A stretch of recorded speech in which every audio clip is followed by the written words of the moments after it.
삶을 살면서 참 많은 질병을 경험하게 됩니다.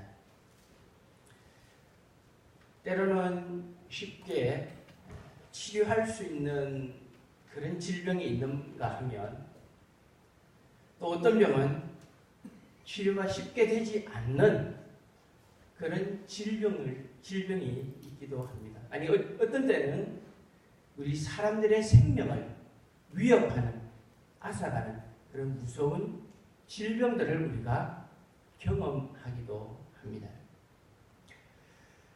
우리들이 이렇게 병에 걸리게 되면 보편적인 반응은 병원을 찾아가거나 또는 병원에서 처방해주는 약을 약국에서 사다 먹죠. 그게 이제 우리가 질병을 만나게 되면 보편적으로 하는 모습들입니다. 그런데 우리가 이런 질병들 가운데 외적으로 증상이 드러나는 것은 치료하기가 어렵지가 않습니다. 왜냐하면 아픈 것을 자각하기 때문에, 드러나기 때문에 그렇습니다. 그런데 이런 증상이 잘 드러나지 않는 질병들, 그러니까 쉽게 말하면 잠복 기간이 긴 질병들이 있죠. 우리가 몇 년 전에 겪었던 중동호흡기 증후군 뭐죠? 메르스 같은 것, 그죠? 요즘 우리나라에 없어졌다가 또 나타나는 게 있어요. 결핵균 같은 거. 이런 것들은 잠복 기간이 길어요. 그래서 잘 안 드러나요. 그러다가 발병이 되면 심각해지는 경우가 많습니다. 하지만 오늘 저와 여러분들이 살고 있는 이 시대는 이 과학과 또 의학이 아주 발달해 있기 때문에 내가 몸에 이상을 느낄 경우 병원에 가면 그래도 진단을 받고 치료를 하면 회복해 갈 수 있다는 것입니다.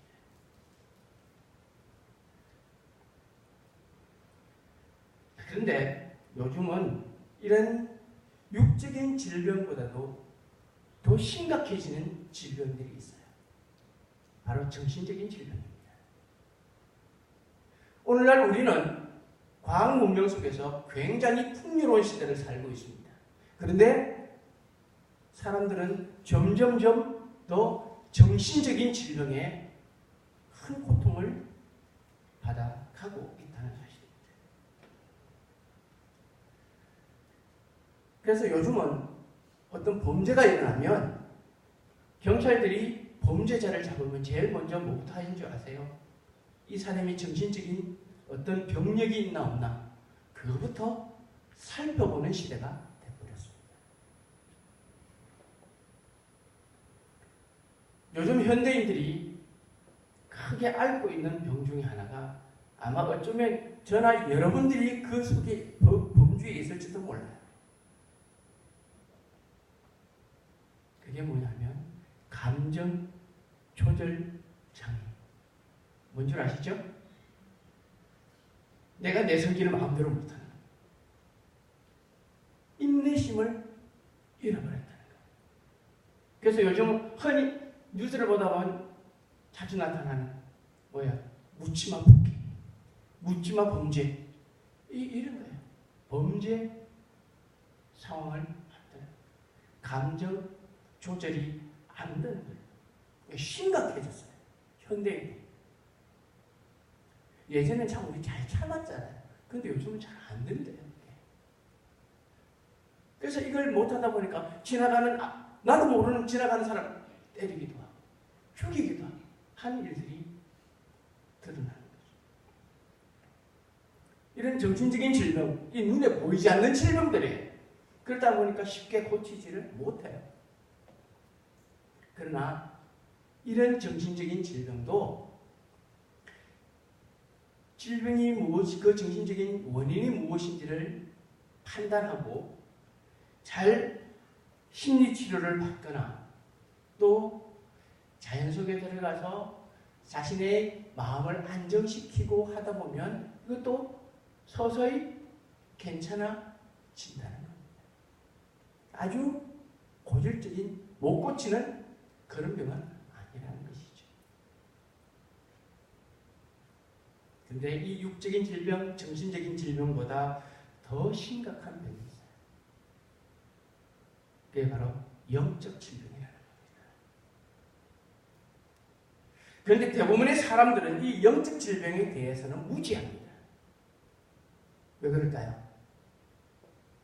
과학이나 의학으로 증명이 안 되기 때문에 그렇습니다. 다시 말하면 의사가 알 수 있는 질병이 아니고 과학자들이 알 수 있는 질병이 아니라는 얘기예요. 그러니까 사람들도, 일반적인 사람들도 영적 질병 같으면 그게 뭔 병이야? 아무렇지도 않게 생각합니다. 근데 이 영적 질병을 가장 분명하게 대표하는 권원이 뭐냐면 죄라는 것입니다. 죄로부터 이 영적 질병이 파생되어 나가는 겁니다. 그 영적 질병 중 하나가 오늘 우리가 함께 생각하는 거짓말이라는 것이에요. 그런데 우리는 이 거짓말이라는 것을 심각하게 생각해 본 적도 없고 이것을 영적 질병이라고 생각해 본 적은 아마도 더더욱 없을 거라고 생각이 들어요. 여러분들이 거짓말을 영적 질병이라고 생각해 보신 적이 있으세요?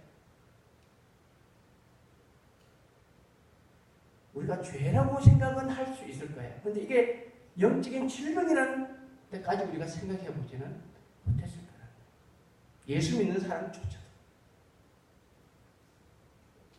자, 이쯤 되면 이제 질문이 하나 들어가야죠. 나는 평생을 거짓말 한 번도 안 해보고 살았다. 손 한번 들어보시죠.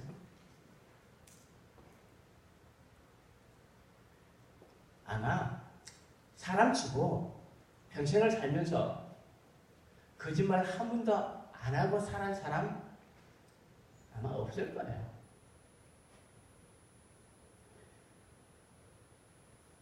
그런데 문제는 우리가 이 거짓말을 너무 생각 없이 습관적으로 하고 있다는 건 아주 심각한 거예요.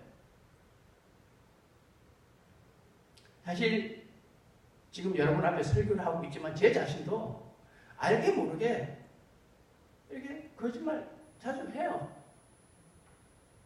목사니까 거짓말 안 한다고 야, 내 천만에. 그래서 알게 모르게 거짓말 해요. 어떤 연구 결과에 보니까 이런 연구 결과가 있더군요. 사람은 평균적으로 자신도 알게 모르게 하루에 몇 번? 약 200번에 가까운 거짓말을 하고 산답니다. 이게 제 말이 아니고 연구 결과예요. 그만큼 우리가 이 일을 아무렇지도 않게 하고 있다는 거예요. 육신의 질병하고 영적인 질병 사이에 가장 큰 차이점이 뭔 줄 아세요? 우리가 그 정도 생각해 볼 분들이 아마 많지 않을 거예요. 육적인 질병과 영적인 질병의 가장 큰 차이점 뭘까요? 육적인 질병은 심각한 병일수록 처음엔 자각 증상이 없어요. 그렇죠? 그러다가 병이 깊어지면 증상이 나타나기 시작하고 몸이 이상해서 병원에 가면 의사들이 좀 일찍 오시죠. 이런 얘기를 한단 말이에요. 제 말이 틀렸나요? 보통 그래요. 몸에 이상이 있어서 병원 가면 좀 일찍 오시죠. 늦었어요. 이런 경우가 많아요. 심각한 병일수록 더 그렇다. 근데 영적인 질병은요, 달라요. 영적인 질병은 전혀 반대예요. 영적인 질병은 처음엔 아주 자각 증상이 심하게 나타나요. 처음 거짓말하면 여러분 어때요? 심장이 막 뛰죠? 생긴 거짓말 안 하는 사람이 거짓말하면 그때부터 심장이 막 뛰기 시작해요. 왜?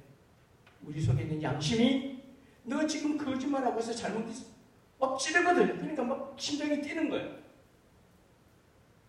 지나가다가 500원짜리 통지를 하나 봤어. 발라 탁 밟고 그런데 막 가슴이 뛰는 게 500원짜리 뭐라고 얼마 되지도 않는데 그런데도 막 가슴이 뛴단 말이에요. 내게 아니기 때문에. 그게 영적 자각이에요. 그게. 근데 요게 한 번, 두 번, 여러 번 쭉 계속되면 그 다음부터 어떻게 될까요? 아무렇지도 않아. 더 큰 것을 하고도 아무렇지도 않아요. 우리의 양심이 점점 마비돼요. 근데 그때 되면 심각해져요. 우리의 영적인 이 신호가 보낸 것을 우리가 무시하고 계속 반복되면요.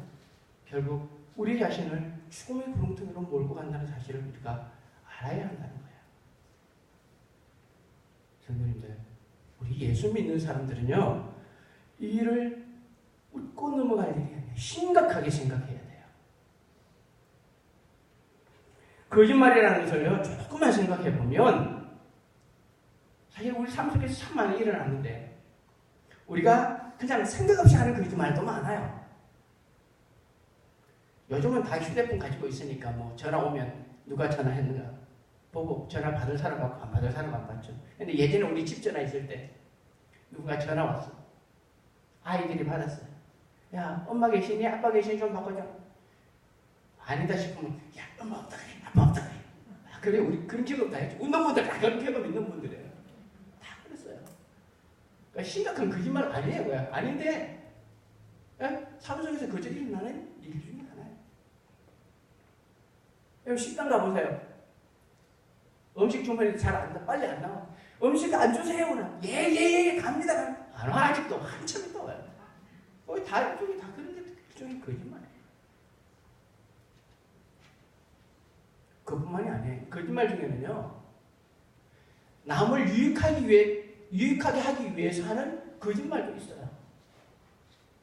우리 그런 거짓말을 가리켜서 흔히 하얀 거짓말이라는 그런 표현을 하긴 하는데 그 대표적인 게 뭐냐면 여러분들도 어릴 때 많이 듣고 자랐는 거예요. 또 부모가 되어서 아이들에게 늘 들려주던 이야기 중에 하나 보면 선녀와 나무꾼. 그죠? 사냥꾼에게 쫓기는 사슴 살리겠다고 나무꾼이 거짓말 하잖아요. 여러분들 아이들한테 그런 동안 많이 들려주셨죠? 그래요. 보면 생명을 살리는 선한 일이에요. 그런데 결국은 거짓말이라는 것을 아이들이 부모로부터 자기도 모르게 듣고 자란다는 사실 여러분들 아세요? 뭐 어떤 분들은 거짓말은 하얀 거짓말도 있고 새빨간 거짓말도 있다고. 뭐 새빨간 거짓말은 말 그대로 뭐 어떤 거짓말인지 뻔히 하는 거짓말. 그죠? 그런 거짓말 잘하는 여의도가 뭐 많이 있어요. 근데 우리가 삶 주변에서 하얀 거짓말도 참 많이 해요. 그런데 우리가 분명히 알아야 할 것은요. 거짓말은 거짓말일 뿐이라는 사실을 우리는 잊지 말아야 한다는 사실이에요. 그리고 이것이 계속해서 반복되면 결국 나 자신을 죽음의 자리로 몰고 가게 된다는 사실을 우리가 잊지 말아야 되죠. 여러분들 이솝 우화에 나오는 양치기 소년이 그런 거예요. 심심해서 몇 번 하는 거짓말에 결국은 자기 목숨을 잃잖아요. 그런 얘기예요.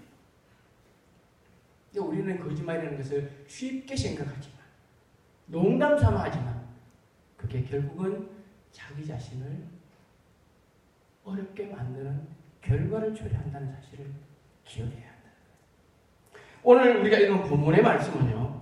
초대교회에서 발생했던 큰 사건을 하나 기록하고 있습니다. 바로 예루살렘 초대교회에 있었던 일이에요. 초대교회 성도였던 아나니아와 삽비라라는 부부가 죽은 사건이에요. 당시에 복음이 점점 전해지고 초대교회가 강성해져 가고 있는 때에 예루살렘 교회 안에 성도들 간에 공동생활의 모습이 나타나기 시작했어요.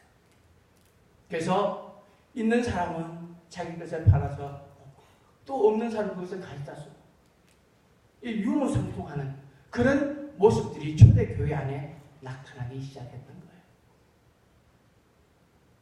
이 아나니아 삽비라도 바로 그 일에 동참을 하게 됩니다. 이 아나니아 삽비라가 이 일에 왜 동참을 했는지 성경에 그런 기록은 없어요.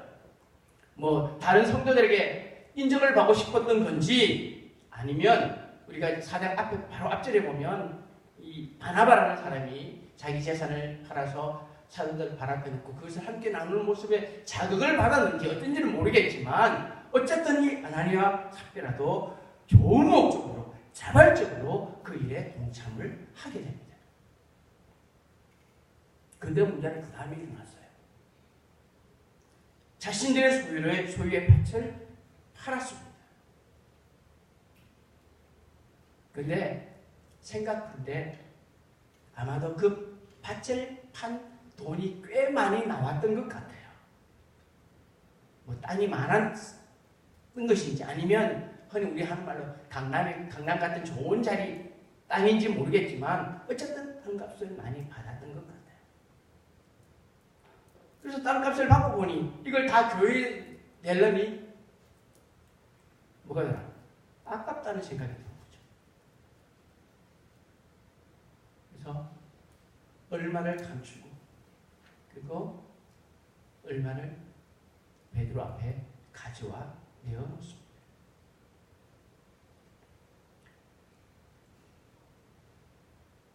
근데 이미 사도 베드로는 성령을 통해서 이 일의 모든 상황들을 알고 있었다는 사실이었어요.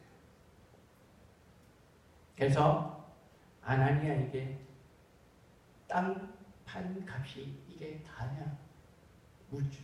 네? 그때 아나니아 그렇습니다 라고 대답함으로 인해서 아나니아가 그 자리에서 죽으면 되죠.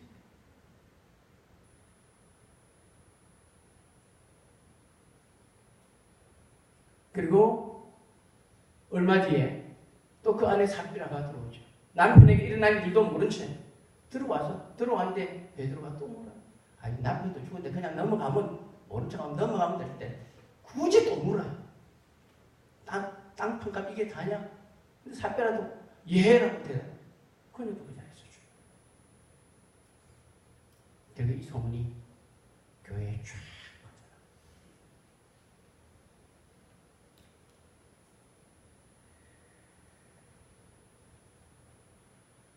참, 이 사건을 우리가 되짚어 보면 왜 이런 일이 일어났을까? 아나니아 삽비라의 입장에서 보면 이 너무 억울하지 않은가? 여러분 그런 생각 안 드세요? 내 일 아니라서 아무도 그런 생각 안 하죠, 그죠? 근데 우리가 오늘 이 성경에 등장하는 아나니아 삽비라의 입장에서 그들의 입장에서 생각해 본다면 내가 왜 죽어야 되지? 어쨌든 내 그 소유 팔아서 교회에 기울였는데 왜 내가 이런 비참한 결과를 갖게 됐지? 억울해할 수 있다는 것이죠. 그들이 밭을 판 그 동기는 어쨌든 좋은 동기에서 시작된 것입니다. 아니 굳이 좋은 것이 아니라고 해도 분명히 나쁜 것은 아니죠. 그런데 왜 이런 비참한 결과가 나왔을까요?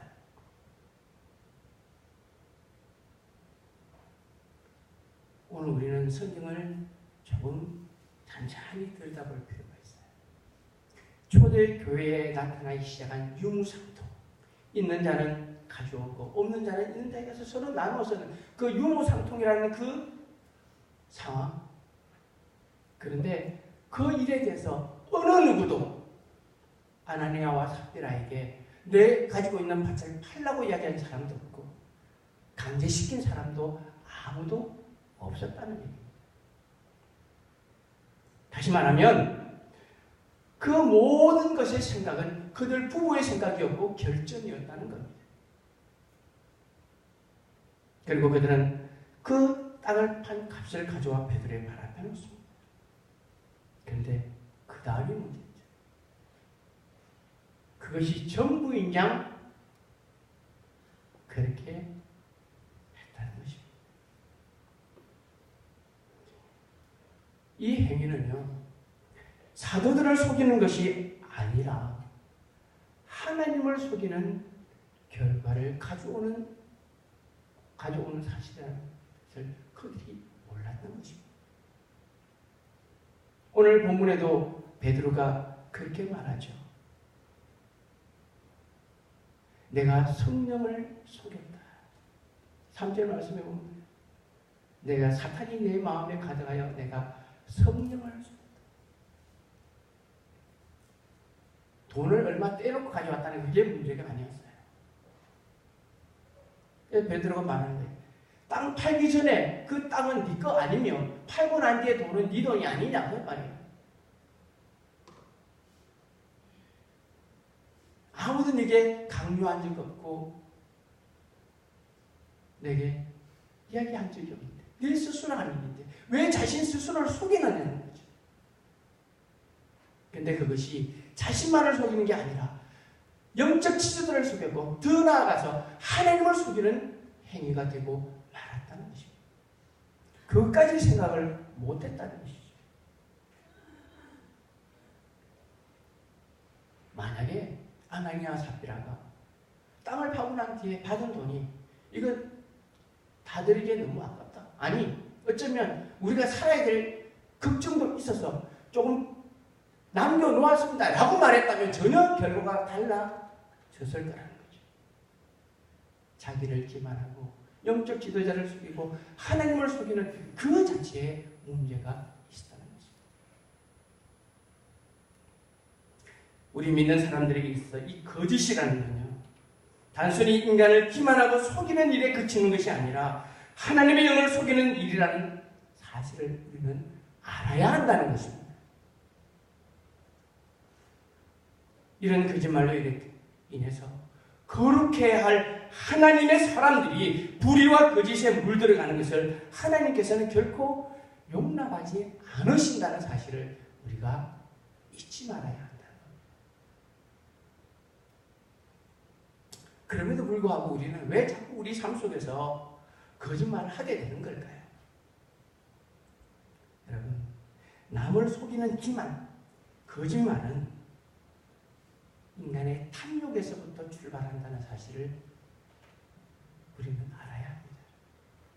오늘 본문에 나오는 주인공인 아나니아와 삽비라, 이 부부도 그래요. 자신이 땅을 판 그 돈, 그것이 아까웠다는 거죠. 거기서부터 시작해요. 아까웠다는 거죠. 아까웠으면 그냥 조금 남겨놓고 이것만 드릴게요 라고 했으면 좋았을 거예요. 숨겨놓고 이게 다라고 말한 것이 거기에 문제가 있어요. 이 욕심에서 시작돼요. 성경에 보면요, 이 탐욕을 해서 비참해진 가장 대표적인 예가 어디 나오냐면 열왕기하 5장에 나와요. 아람의 군대 장관 나아만이 문둥병 때문에 엘리사를 찾아오죠. 엘리사에 의해서 문둥병이 깨끗하게 나와서 이제 돌아가는 이 나아만이 이 엘리사에게 자기가 살해하고 싶다고. 그런데 엘리사가 거절합니다. 그래서 아람은 자기 나라로 돌아가는 도중에 게하시가 그걸 보고 아까워서 견딜 수가 없었던 거예요. 그래서 쫓아갑니다. 지금 생도 둘이 찾아와서 어려움을 처해서 필요한 게 있으니까 우리 선생님이 은 한 달란트와 옷 2벌 달라고 합니다. 그랬더니 나아만이 은 2달란트와 옷 2벌을 줬어요. 그리고 게하시가 그것을 숨겨두고 다시 돌아왔죠. 이미 엘리사는 알고 있었어요. 네가 어디 갔다 왔니? 저 아무 데도 안 갔어요. 나아만의 문둥병이 게하시를 묶였어요. 인간의 탐욕으로 인한, 이것이 단순히 자기 스승을 속이는 것이 아니라 누굴 속여요? 하나님을 속이고 있다는 거예요. 근데 우리 믿는 사람들이 그것까지 생각을 못하고 있어요. 오늘 설교 제목이 뭔지 보셨어요? 영혼을 죽이는 뭐예요? 병이에요. 우리는 육적인 병에 걸리면 병원 찾아가고 약 먹고 난리 나죠. 근데 우리는 거짓말 한두 번 하는 거는 전혀 예사롭게 생각해요. 내가 영적인 심각한 질병에 걸렸다는 생각조차 못하고 있어요. 좀 더 그 솔로 가볼까요? 이 거짓말에 시발점이 되고 있는 것이 있어요. 창세기 3장에 에덴 동산에 살고 있는 아담과 하와, 그들에게 뱀이 찾아와요. 뱀으로 가장한 사탄이 찾아와요. 하와와 대화를 합니다. 야, 하나님께서 이 좋은 에덴 동산 만들어 놓고, 야, 이 에덴 동산에 있는 나무 열매 아무것도 못 먹게 하지? 하와가 아니야. 다 먹어도 되는데 저기 있는 선악을 알게 하는 나무 열매 먹지 말라고 그랬어. 그러니까 뱀이 그러죠. 아니야, 그거 왜 못 먹게 한 줄 아니? 저거 먹으면 니네들이 눈이 밝아져서 하나님과 같이 될 것 같으니까 못 먹게 한 거예요.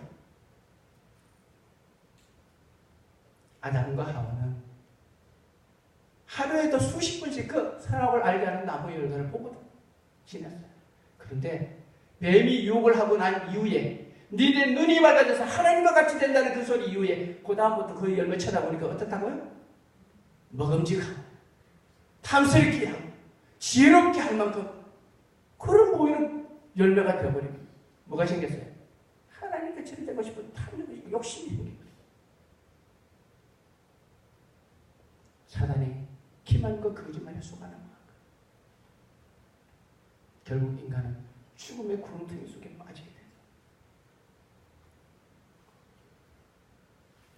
우리는 그러죠. 야, 뭐 한 번인데 어때? 한 번쯤 뭐 이것만 하고 말지 뭐. 한 번이면 돼. 그게 바로 사탄의 전략이에요. 우리 성도들을 넘어뜨리는 전략이에요. 예수님께서 어떻게 말씀하고 계시냐면 요한복음 8장 44절에 보면 이렇게 말씀하고 있어요. 뒤에 말씀 떠나요? 성경 구절 올라왔어요? 잘 안 보이나요? 자, 그러면 제가 말씀을 읽어볼게요. 요한복음 8장 44절. 너희는 너희 아비 마귀에서 났으니 너희 아비의 욕심대로 너희도 행하고자 하느니라. 그는 처음부터 살인한 자요 진리가 그 속에 없으므로 진리에 서지 못하고 거짓을 말할 때마다 제 것으로 말하나니 이는 그가 거짓말쟁이요 거짓의 아비가 되었습니다. 누가요? 마귀가, 사탄이. 마귀는 본래부터 거짓말쟁이에요. 그 거짓말을 우리에게 성도들에게 전염시키는 거예요. 야, 한 번 괜찮아. 끝까지. 근데 한 번, 두 번 하다 보면 우리도 그게 속한 자가 되고 만다는 거예요.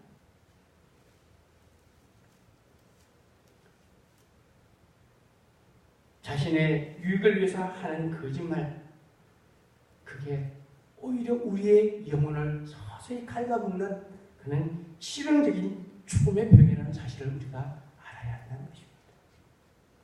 우리는 결국 이 마귀의 괴계에 기만에 속아서는 안 되는 것입니다.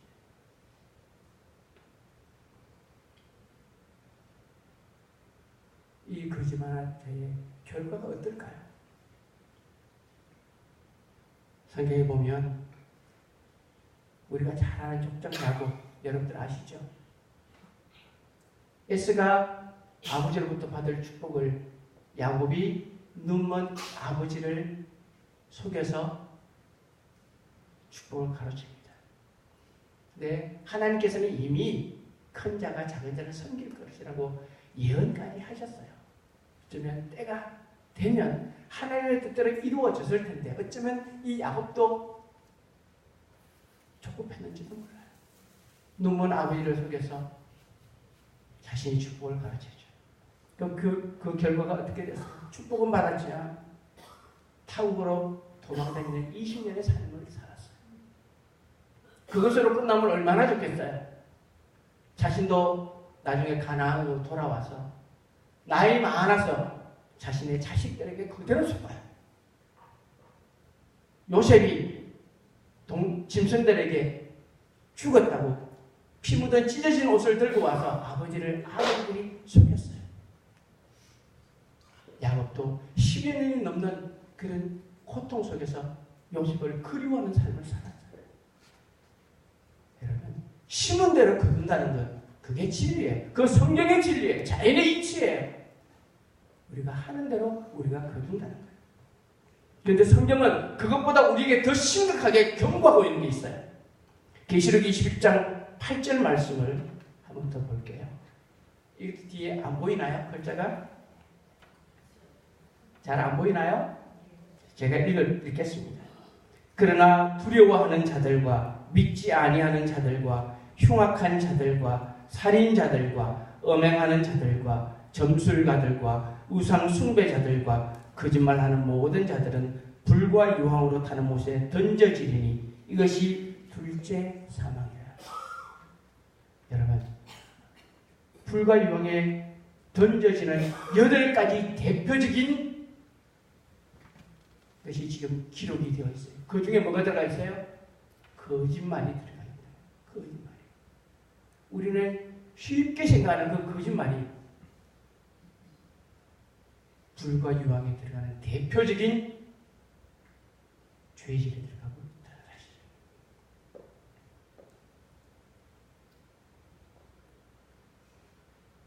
성도들, 거룩한 백성들, 저와 여러분들은 성도들이라고 불려지는 존재들입니다.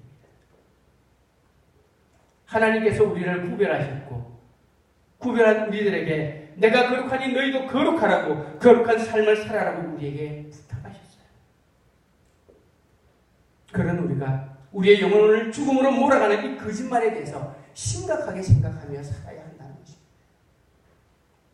아주 작은 거짓말이라도, 아니 남에게 유익을 줄 수 있는 거짓말, 흔히 하얀 거짓말이라 할지라도 우리 성도로 조심할 필요가 있는 겁니다. 사단은 우리 성도들을 아주 교묘하게 기만합니다.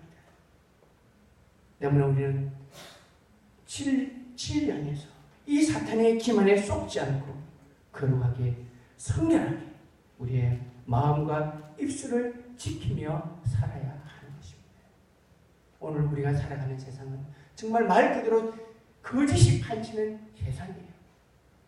바로 이 세상 속에서, 이런 세상 속에서 하나님께서 구별하셔서 우리를 거룩하다고 말씀하셨습니다. 바로 이런 모습으로 살아가는 저와 여러분들, 하나님의 백성들이라는 사실을 우리가 잊지 말아야 할 것입니다. 온 세상 사람들이 다 거짓을 쉽게 생각한다 할지라도 하나님의 백성들은 작은 거짓말 하나라도 이게 우리의 영혼을 병들게 하는 질병이구나, 하나님을 기만할 수 있는 죄구나라는 사실을 꼭 기억하고 진리 안에서 진실되게 살아가려고 몸부림치는 그런 거룩한 하나님의 백성들, 우리 신국의 성도들 되시기를 예수님 이름으로 축복합니다. 기도하십시오.